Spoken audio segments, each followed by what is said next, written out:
50 రోజులు పార్లమెంట్ లో bill pass అయినా అవ్వకపోయినా తెలుగుదేశం పార్టీ కనీసం 33% స్థానాలు మహిళలకి రిజర్వ్ చేయాలని నేను ఈ సభాముఖంగా తీర్మానం చేస్తున్నా. అంటే కనీసం 33% సీట్లు మహిళలకు అందించాలని.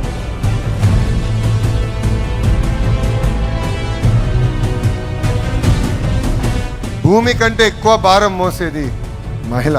కొంతమంది మహిళలు కించపరిచే విధంగా తెలుగు వాడక భాషలో కొన్ని పదాలు వాడతారు. గాజులు తొడుక్కున్నావా, చీర కట్టుకున్నావా, అమ్మాయిలాగా ఏడవద్దని మాట్లాడతారు. నేను అనేక ప్లాట్ఫామ్స్ దీని గురించి మాట్లాడా. ఈ పదాలకి ఫుల్ స్టాప్ పెట్టాల్సిన బాధ్యత ఇక్కడ ఉన్న మనందరిపైన ఉంది.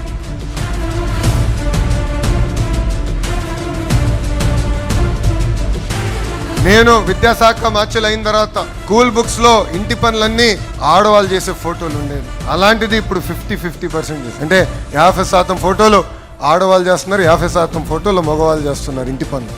ఎందుకంటే మార్పు మన ఇంటి నుంచి మొదలవాలి.